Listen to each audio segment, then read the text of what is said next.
All right, so yes, I'm sharing my screen with you now. Record. Where'd that option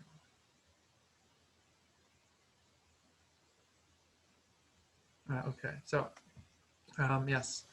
So I'll walk you through I'll give you a little quick demo of the actual program itself, and then show you some of the back end stuff and all that with you. So let's go and visit Florence, if you don't mind.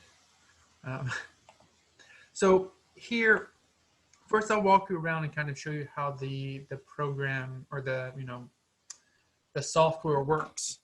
Although you don't need to install anything, but so what we've tried to do is develop something that can be used both in the classroom and face-to-face, if we return to that, hopefully sometime soon. But it also can be used online synchronously and online asynchronously, so students can go through it in a self-paced way, either with your direction of, go through chapters X, Y, Z, or just explore it on their own. So all of the scenes in here are shot in 360 degrees, so that what I'm doing here is I'm left clicking the little scroll pad and moving it with my finger to look all around the scene here.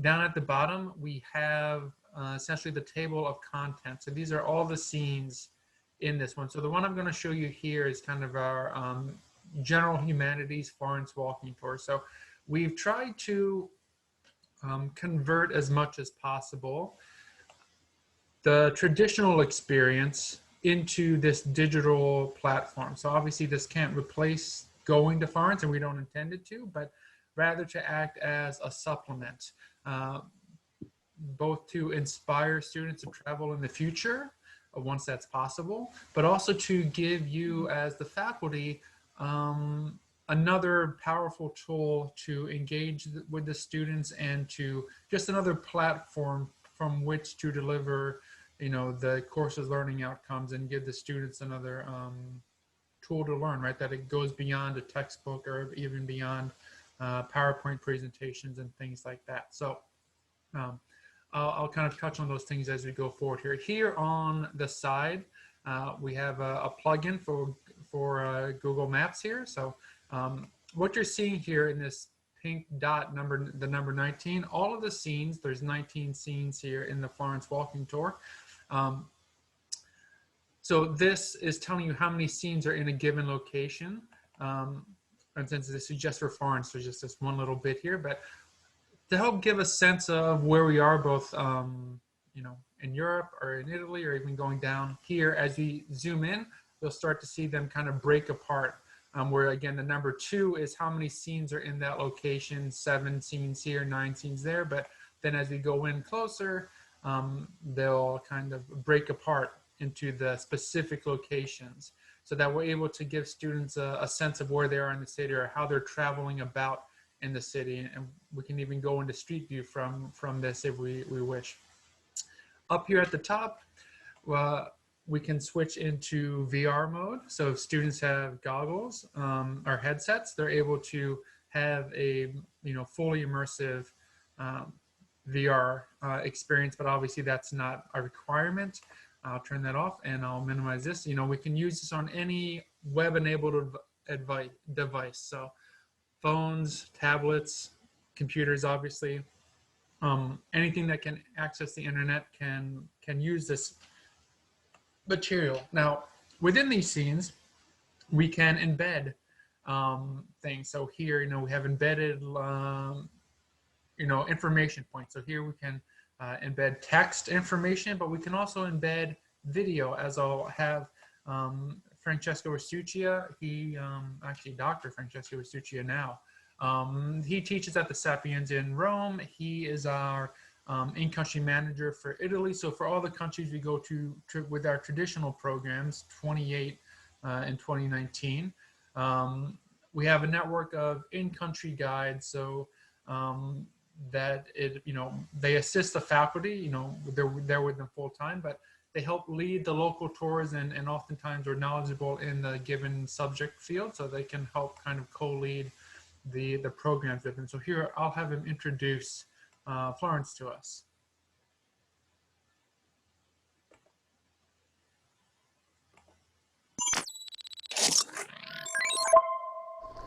Welcome to Florence, in the heart of Tuscany, the capital of the Renaissance. On my back, you see the Arno River, and that bell tower is the heart of the city, the Palazzo Vecchio in Piazza della Signoria, the city hall. Behind it, on the right, that huge dome, that's the first dome in the history of modern architecture.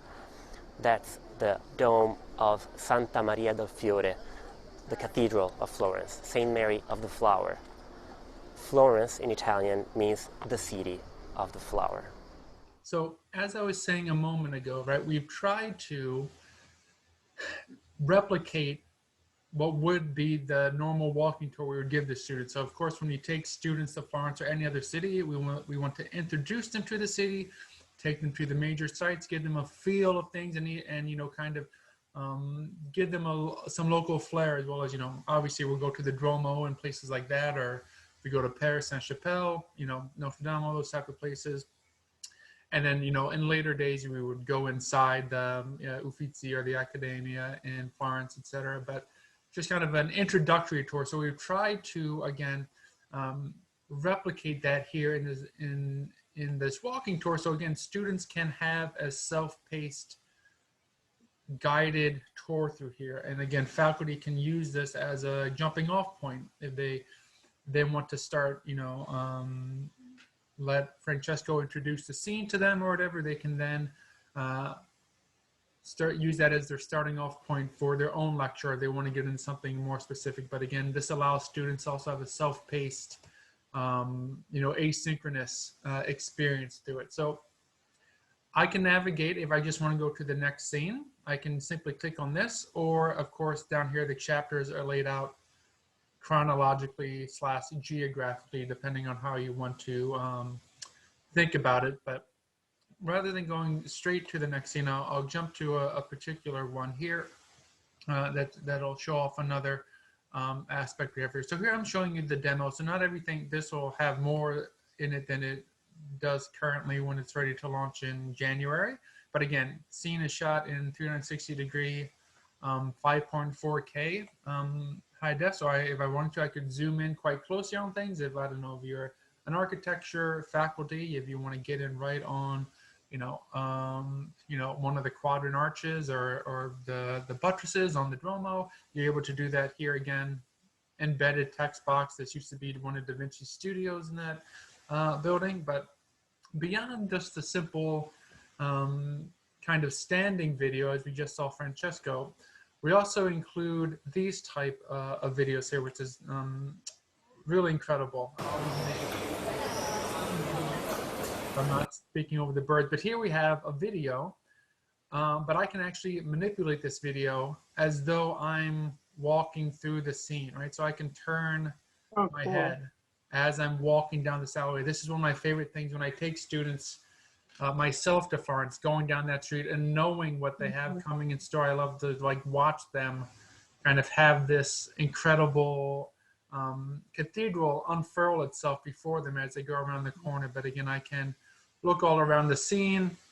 And so again, the idea here is not that this can replace the experience of actually being there, but it certainly goes well beyond a PowerPoint lecture. There we have the Gates of Paradise by Ghiberti on the baptistry, right? And of course I can pause this at any point, and there's a still scene as well that I can go to next. But again, so this doesn't replace being there, but it's much more than a PowerPoint would be, right? And really allows the student, oftentimes when I'm showing faculty this, one of the most common points of feedback is, this makes me really, they'll say homesick, but they mean that they wish they could travel, or that they're disappointed.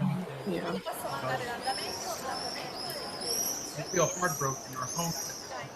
They're not able to, this is so far out of reach. Fires them to want to go there, which is what we want for the students, right? We want them to travel and see the person. Again, so these types of videos are found throughout materials, right, throughout the various courses. So here, and this is, I've just shown you a few selections from kind of general humanities. So when we launch in January, we'll have material from from 9 different countries and 35 different locations in 4 areas of study: humanities, business, science, and global perspectives. I believe we're looking at about 50 hours or so of pre-built content across all of those subject matter. So 50 hours of videos and things like that. So again, obviously, right, if I wanted to in my art history class or something, I can pause this here and use this as, all right, let's have a little, quote unquote, on-site lecture about what exactly it is we're looking at here. What is this element of the architecture, right? What's this here in between the window? I can do all those type of things and explore it in a way that, traditional PowerPoint simply will not allow me to do, right? And again, students can do this on their own. So, again, I want to encourage you. I know I've been kind of dumping everything on you so far, but please feel free to jump in with any questions you might have, because I know there's been a lot. So if something's not clear or you wanted to hear more about something, jump in at any point. I'm happy to, make sure everything is making sense to you and I'm answering all your questions and things like that, or the questions of people who might be watching this later.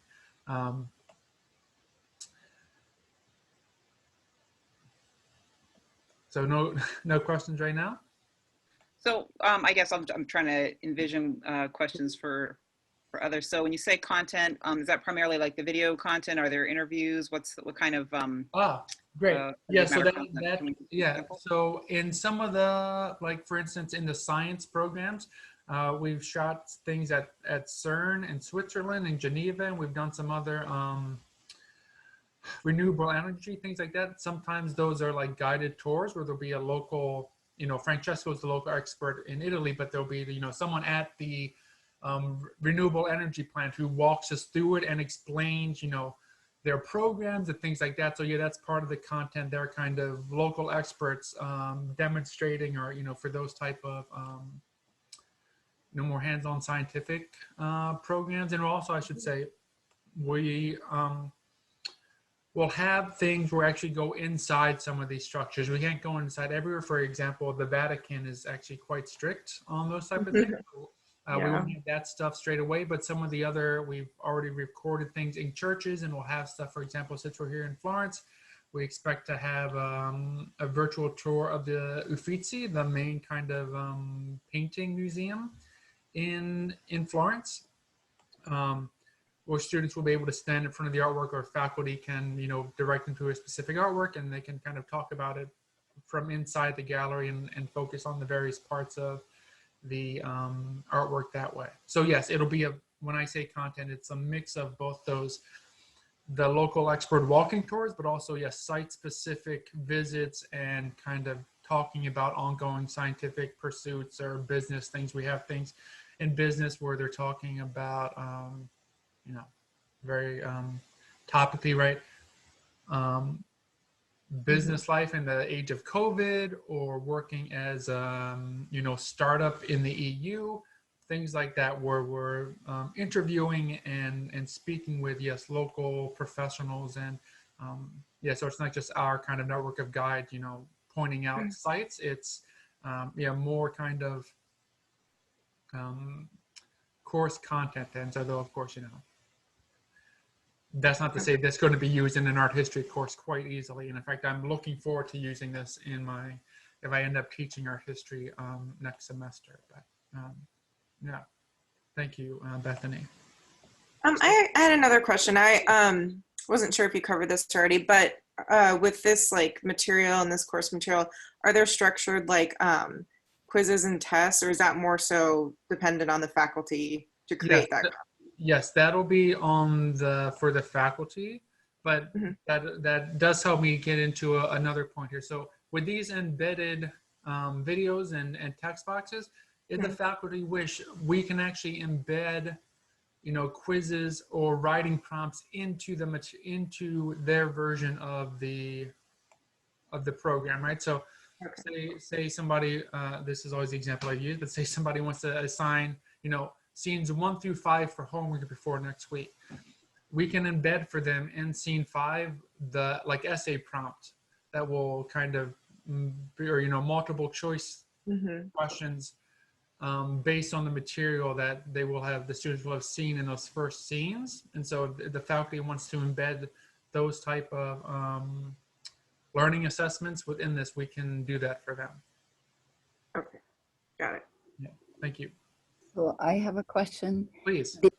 This app or this program, is it, how long is the entire program?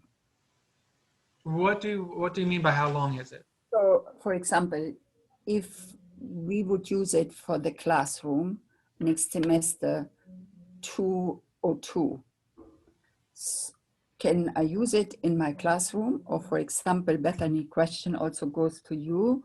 Let's say instead of traveling to the countries, I could perhaps teach a summer course with this. Yeah, so I don't mean to cut you. Are you asking how long do you have access for this to this? Yeah. So yeah, Shannon Doe is subscribed for the entire year. So starting in January, you'll have it through December, essentially. Oh, good. Yes. Unless I'm misremembering, Bethany, you can correct me. I don't know. Some schools are doing an 18-month subscription in order to jump it to link up with the budgeting cycle. Right. So I don't know if Shenandoah has. No, I don't think we were given that option. I assume that if people use it, it'll be one of those things like we're putting this out there because we think it's got potential. That's why we're trying to get faculty to use it. And if it seems useful, then we'll probably continue to use it. But yeah, so Petra, if you could envision for the library, it's something. Yeah. We would hope to work with different campus colleagues to think of lots of different ways we could leverage this. Okay. Great. Yeah. Yes. So for now, Petra, it sounds like starting in January, you'll have unlimited access to it for 12 months. And so I should also mention all the videos are closed captioned. I didn't point that out, but that's something people often ask about, both for ADA compliance, but also I think it's quite obvious how this could be used in language courses, right? Here in Italy, I know, Petra, you teach German and French. We're currently producing material in France right now, hoping to get it done before full lockdowns are reinstated. So, but for example, in Rome, we have things in various piazza where Francesco is speaking to the person in the market, and they're of course speaking Italian back and forth, but we've translated that into English in the captions. So for some of your kind of French 2 or French 3 classes, if you're teaching, and I suppose even for French 1, although I know that's a lot of colors and months and things like that, and that's not necessarily kind of sentence structure or conversational things, but you could have that kind of native speakers with each other and then be able to turn on and off closed caption at will if you want to give a, kind of that hybrid use of it, both kind of the cultural and the setting of it, but then also be able to use it, for, here we are at the, at the boulangerie, let's listen to Francesco order, pain au chocolat, or, things like that, right? Those type of things. So as well, where's that other thing I wanted to show? So here, you'll also be provided with a searchable index. So again, this is still kind of behind the scenes, in production things. But you'll have this searchable PDF that will have all the scenes broken down, and in each of those scenes, you'll have listed what is covered in it. So say here in Florence, you wanted to talk about the Medici, you can just Control F. So it's Medici here in the thing, and you'll see 1 of 19, right? You'll be able to see all of the locations. And so if you want to assign a certain topic, you'll be able to quickly see where those that subject is discussed in the material without having to watch through each scene to figure out where do they talk about the Medici. And of course here, right now we just have these URL links, but this will all be changed to, Rome, scene 1, Rome, scene 2, things like that. So it'll make a lot more sense than these kind of, alphanumeric URL things. We'll have those all, changed to the actual text that you can see there. So you'll have this kind of index of all the scenes of the various countries, and you can search by field of study, location, and even kind of specific topics within each location. So as well, a little bit to tie into Petra's earlier question. So with the annual subscription here at Shenandoah, any faculty can use this, and any student can use it, and in an unlimited amount. So even if a student is not registered in a course, they'll be able to access this using only their Shenandoah email address. And again, any faculty can use it as much or as little as they desire in their courses, because everything is covered by the subscription Shenandoah brought. So here, this will be the kind of page you see, right, where you'll sign up, and then you'll have the various areas of study down here that can be broken down. Again, this is still in construction. So I think if I click on here, we might be able to see something, but let me see here, down a bit. All right, so there's a little bit of England there in the science bit. So again, here, this is, excuse our mess, essentially, here, that this is still under construction. But here, it's very simple to sign up. The first time students come here, they just have to give their name, right, last name, and their school email address. And this is all the information that we collect from the students. They'll make their own username and their own password, and then they'll be good to go. And so again, anyone with a Shenandoah email address will be able to access these materials without any further steps other than registering their email address. Sorry, quick question. So with this subscription we have, Bethany, is this only Rome and Florence for now? Or no, is it everywhere? No, so Rome and Florence for the demo, but in January. Oh. Yes, so just to clarify that for those who may be listening later, for International Education Week, we're giving access to a version of the Rome and Florence tours for you to test out and see how it goes, get feedback from faculty and from students, and just kind of particularly let faculty have a chance to get their hands on this and try it out for themselves.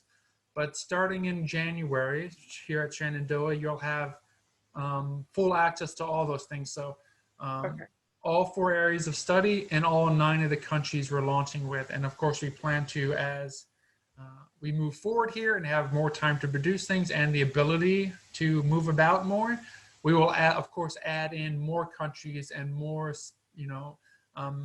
fields of study and things like that. For instance, we can't do anything in Spain now because they've constantly been struggling with COVID. So even though we have in-ground or in-country teams in all these locations, our team in Spain isn't able to move about the country and produce this material. So we're not able to include them here in the first year, but of course it's a very popular destination and can cover quite a few fields of study. So we'll expand this as we go forward here. Gotcha, cool. Other questions? Bethany or Elena, is there anything I've forgotten that we talked about in the first round here that should be included in this one? The faculty being able to send you our content to like personalize the courses, like with the Google Doc and everything. Yes. So eventually our goal is kind of in phase 2, once this is up and running, is to be able to allow faculty to have like an administrator's account. And so this can be built into Canvas in your own course shell and have it as a module and drop in quizzes or videos of you lecturing or anything else you want to augment this. But the expectation is here when we first launch in January and February, it'll be a slightly modified process in which faculty would, you know, for instance, email me, say, James, I want this, you know, quiz, or I want this writing prompt inserted into scene 5 of, you know, whatever, scene 10 of the Florence walking tour, not a demo at that point, but the Florence walking tour. I would then insert it for you, and the students in your class would be able to see it, right? And so there'll be kind of discrete versions, you know, of this for each course, so that, you know, if everybody wanted to have, you know, in this previous scene I was in, right, a lot to talk about here, right, in various courses, right? There's not going to be 20 different writing prompts in here that students are going to have to try to figure out which one is for their class. The idea is that for each class there'll be a discrete or a specific like version or URL for them to access that will have the writing prompt in it for them. Thank you, Elena, for reminding me there. Okay. So yes, there'll be the ability to customize this to a degree for in addition to what's already included in the shared model here. And along those lines, I think one time when we were going over this with Christian, I think he also said that, like, if, for example, there was publicly available stuff, for example, on YouTube or on the internet that you wanted to drop in, like a link to a historical video that's set in the same place, that was also the type of thing. Yes, that's exactly right. Yeah, really, you know, it's it would just be a matter of linking, you know, in that case, something on YouTube, just attaching the link to one of these type of videos, right? That would then just open it up in YouTube, and you just play it from there, right? So it'll be linked right into the source that you want to. Yes, so yes, that is possible in addition to the kind of text-based things I was talking about previously. Thank you, Bethany. And that is making me homesick. I mean, not homesick, but yes, travel sick. Yeah. Sad. Yeah, I know. And again, it's really, I find myself when I'm doing these getting distracted by what I'm seeing, but also just this idea that I can manipulate this video however I wish and look all around it. It's really incredible that this is possible. But here we are. Yeah, I know. I do every spring break. I take a trip or a group of students to Florence or to Italy, Rome, Florence, and Venice, and then in the summer I always have a trip to Paris. So I'm still on my fingers crossed that in July I can take some students to Paris, but we shall see. But yeah, it is quite. You know, we come from that experience of traveling, but some students have not. So it evokes a longing, correct, to go to these places also when you see them. Yeah, right. That's exactly right. We want, of course, to inspire students to travel to these places. And yes, we're in addition to, you know, just seeing the grandeur of it, also kind of see, and especially with some of the kind of, you know, talking with shopkeepers or those type of local things that, you know, that students can see. Yes, they speak another language and they're in a distant country, but it's just people like I meet every day here in the U.S., right? And remove some of that kind of intimidation or kind of fear of, you know, traveling into places and being completely out of order, that it's not quite as scary as it might seem. Was this when was this filmed? It looks like, I'm like, some people wearing masks, but I can't tell. Yeah, this was filmed over the summer in like May and June. So that was one of the good parts of you know, one of the many benefits of using local teams and having used them since we started in 2009, that even though people couldn't travel to Italy, we have a bunch of people in Italy already, so they were able to go and do this stuff. And you know, a silver lining that these places are much less crowded than they would be normally, so we can really get a nice sense of things. But yeah, you'll notice that there are people wearing masks and things like that. But yeah, but it was over the summer. Okay. Yeah.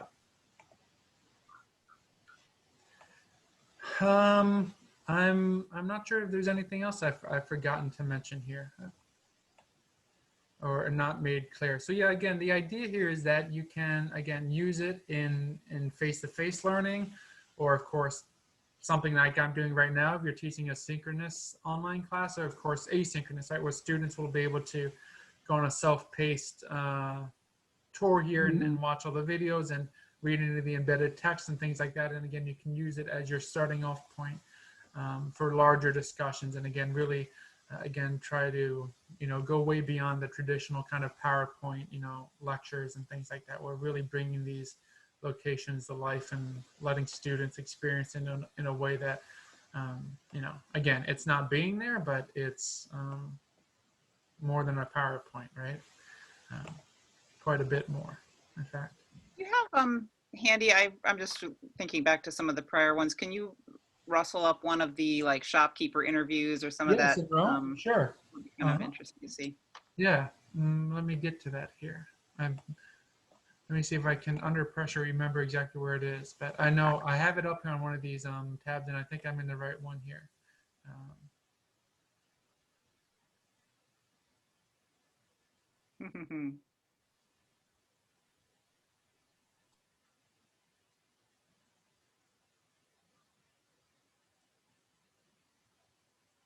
Where are you, Rome? Is it in this?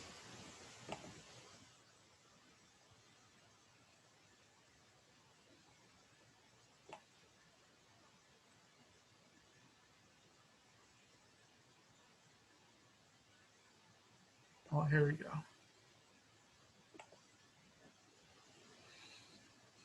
All right.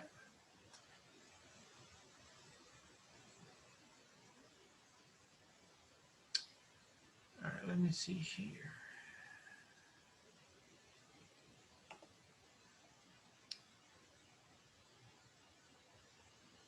All right. I went right to the right scene. Okay, so here, so actually, I'll give a little demo intro to this. So here, Francesco is going to introduce us to some, local Roman cuisine and our produce, and then he'll, of course, be doing that in English. And then, as I mentioned before, we'll see him interact with the shopkeeper. So I'll turn on the closed captioning then, and you'll see that it's translated here. But here we go. Here at the market of Campo di Fiori, you can find pretty much everything from local products to exported spices from all over the world. You have cinnamon from India, sweet potatoes from the US, but also the typical sun-dried mushrooms from Tuscany. They are perfect with risotto. You leave it a bit with water, and then you add it in the soffritto, a bit of onions, the mushrooms, then you add the rice, wine, and the broth, then you add the water you put the mushrooms in. It's the most tasty things ever. And on the back, the sun-dried tomatoes from Sicily. They are so tasty. I suggest them with a bit of mozzarella or burrata and maybe some anchovies. They're amazing. And here we have some typical red garlic that is from Italy. And here we have some citron. It's a very particular citrus that has almost no fruit inside. It's almost only skin, but you can eat the skin. It's a very, very tasty, soft skin that has a very good perfume. And over there we have many different kind of fruit. Very good strawberries. This is the season. And on the back we have nespole. Nespole is actually my favorite fruit. In English it's called loquat, but I think it's not that common in the US. Mi scusi, posso avere un po' di nespole? Una vaschetta. Perfetto. Va bene così, grazie. Queste qua sono ancora più grandi del cascata una cassetta È buono. A me piacciono tantissimo così. Perfetto, grazie. Fantastico. Tu sai che come si tocca si Certo, ma you don't have to get scared when the nespole are a bit black. It's not bad, actually. That's when it has the best taste, when it's sweeter, and so they are the best nespoles of the moment. Grazie. Grazie. Ciao. All right, so is that the one you're looking for, Bethany? Because there's Yeah, another one in the next scene where you go into a pasta shop and a salami shop and all that type of stuff. Yeah, I've seen that one. Yep. Yeah, I just wanted to make sure we had a chance to kind of get a sense. Yeah. Man, yes, you know. I'm hungry. Just out of curiosity, like with that interaction with the market guy, did he have to like have like a prior conversation, almost like in a reality show, like, hey, I'm filming this. Like, can you have a conversation with me? Or you could see no one was like, hey, what are you doing, or bothering him. So I'm sure he just kind of said, hey, I'm going to introduce this. Is that all right with you? And then I might buy something and things like that. So, I mean, the conversation certainly wasn't staged or anything like that. But yeah, I'm sure they were just like, hey, is it okay? Because in the next scene or the scene after that, we go into a shop and talk to them.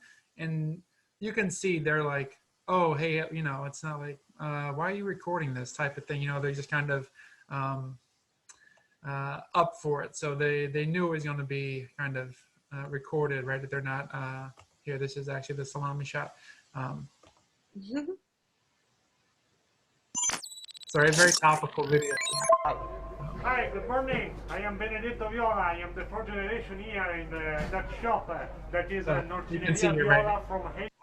It's not normal for when you walk into a salami shop to somebody just, you know, hi, I'm Benedetto and I've been working for right? That's not normally what happens. You didn't walk into a store, but he'll walk through and kind of talk to us about the salami and things like that. But yeah, watching that video, I've friend, you know, Francesco, whenever I do Italy, he's there, and he studied at the Sorbonne in Paris. And so we've done quite a number of when I do my trips to Paris, he's typically there. And yeah, we were talking about this making us want to travel. Watching him kind of talk to that guy, I miss my friend. I miss, yeah, I know. Yeah, it's too bad. Anyway, but I can't wait to go back and do some more tours of him. Everyone always loves him. He's fantastic. So anyway, yes, there you go. We can do, I don't know, I'm getting like choked up for some reason. I know it's hard. Yeah. It's one of those things we go into these stores and all that type of stuff, right? So students can get a real sense. Again, we're going way beyond what we can do with textbooks and things like that, right? Being able to have these type of interactions and seeing, you know, we're going to learn about, you know, how it's okay to eat fruit that's slightly black, and that makes it a little bit better, right? And the normal kind of material stuff there, right? While we're here, actually, in Rome, let me find that one place to show you another really fun thing we can do, or that we have done here in, is this the scene I want? That's the Mussolini one? Yeah, that's right. Yeah, the Christian, Christian intended too. So here, again, I'll do a little quick video here, but actually this might be, yeah, so again, Francesco here. If you have ever seen a picture or a video of Mussolini speaking to the crowd, it was from that balcony. Palazzo Venezia, this beautiful Renaissance palace, was the seat of the government during the fascist regime in the 30s and 40s. But there is another famous balcony in this square. Right there, Palazzo Bonaparte. Napoleon Bonaparte was actually from Corse and had Italian origins. Napoleon's mother moved here in Rome, and that's where she used to live. From that balcony, she was looking at people passing by. Napoleon's sister, Paolina, married an Italian prince, Prince Borghese. Right. and So, lived here as well. as Bethany knows what I'm about to do here, but here we can see that palace again, so we can stand in the scene. But we can really bring these scenes to life here, right? Where he's just pointing out that balcony, but we're actually able to, again, this comes from YouTube, right? That one's always so loud with those trumpets. But here in a moment, right, we'll see. Come on, here we go now. Playing over the crowd here. There, more crowd. Oh my God. There we go. So there, that balcony we're just looking at in that scene, and also in that video with Angelo, here we see Mussolini stepping out onto it, right? So this really allows us to, bring these locations to life, right? Where it's easy to think of Rome as just like almost like a giant museum that's frozen in the 1540s or something. But here we can show again, right, how life continues both in salami shops wearing COVID masks, but also here in the, slightly less recent past, right? And really bring these cities to life and show here, yes, we had this beautiful Renaissance palace, but there's more history to it. And so we can overlap these things and really help bring these locations to life for the students. And so again, this is the type of thing where we knew to kind of do this, but if faculty, we cannot possibly know as much as faculty know about a specific course. If faculty know, oh, there's this really great thing I want to add in here, they can send us the link and we can put it in there for them, and then they can use that as their part of their lesson, right, of how they want to deliver the material to the students. So again, lots of really great potential here with delivering information. And so thank you, Bethany, for having me come in here, because it let us see those shops, and then it also reminded me to show that little facet of it there. Thanks. Yeah, I think that's, to me, I mean, I feel that that's a really interesting opportunity for people to kind of chew on and think about. You can bring in history. There's all other kinds of things we could bring in. I'm curious what the little airplane. This isn't. Yeah, this is a little view, although I believe this is going to be for the Pantheon for some here, but here it's an aerial view. Oh, cool. Yeah. Of here in this is the Pantheon there, but so just another view of it there. But I don't know how many of the scenes we actually have this type of drone footage for, and I'm also not entirely sure why that is in the there of the something to make a note of for the I'll have to, let the guys know, hey, you linked this in the Vittoriano video when it should be in another scene there. But there you go. So it's another view, and you can see here this was obviously recorded during the lockdowns, because almost no one is nobody's there. Very unusual. Yeah. Right, because obviously this is normally super I guess I should have watched longer, and I would have seen that here we are where it actually belongs here. Wow. Yeah. I guess this is a really great, just as a side note, it's hard to tell how large that statue is because it's so high up, but there's actually photos of when it was first put in place of, I don't know, members of the government having dinner inside of the horse. Like it's that big that they had a table in there and they were having like dinner inside of the horse. It's hard to really understand how large it is, but we got up there nice and close to it there. So anyway, there you go. I guess this is all over Rome. Here we are at the Spanish Steps, but yeah.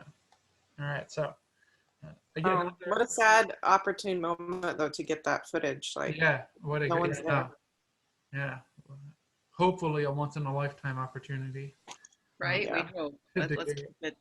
Let's keep it busy in the future. Yeah, exactly. Yeah. Yeah, normally it's super hard to go up those stairs because everyone's standing or sitting on them. It's like a giant bench or something. But here, the Spanish Steps, but no such issue now. Now here on the Piazza Navona. Yeah. Petra, anything, questions? As kind of the faculty representatives. Oh, Petra, mute. Can't hear you. We can't hear you, Petra. Yes, if you're, I can't see you, but if you're speaking, we don't hear you, Petra. Oh, she's muted. Yeah. I muted you. So I think I feel very excited about that. Great.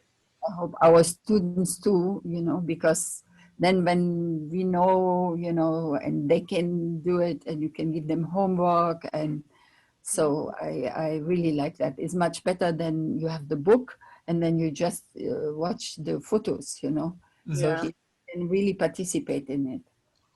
That is nice. So I like that idea. Makes me happy. Oh, good. I'm happy to hear it. Too. I needed that. Elena, any other thing we want to make sure we include on this recording that we think of for faculty? Yeah, from my side, I think everything I can think of we've touched on, but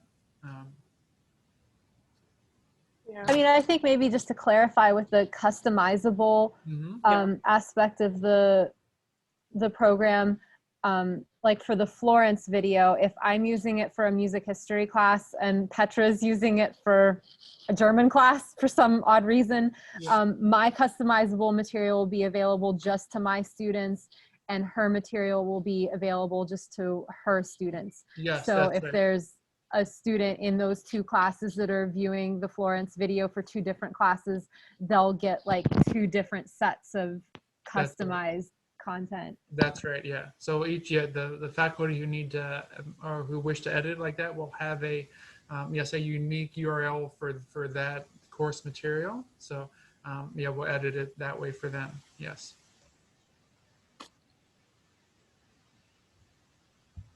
Good. All right. Well, thank you, really, James, for taking the time to walk us through that. Thank you. Sure. Got hopefully lots of opportunities to use it in a lot of different ways. Oh yeah, the nighttime views. I remember that as well. A few of them are nighttime, right? Yeah. Yeah, great. Yeah. So thank you for letting me share this with you. And you can reach out to Christian or I with any questions. We'll be happy, if there's any follow-ups, any of faculty have other questions, we're happy to answer them, of course. So yeah, great. Thank you. And I guess have a good rest of the afternoon and a good week. Great. All right. Thank you. You'll email us. Oh, did he leave? No. Oh, I'm still here. Okay. So you'll email us the link to this recording then, and we can share the link with the others who are not here. Yes. Once it's done processing or whatever, I'll just send it in that email thread we have. Okay. Yeah. So you can distribute it at will. Perfect. Okay. Bye, everyone. Thank you. Thank you. Bye. Ciao, ciao. Bye.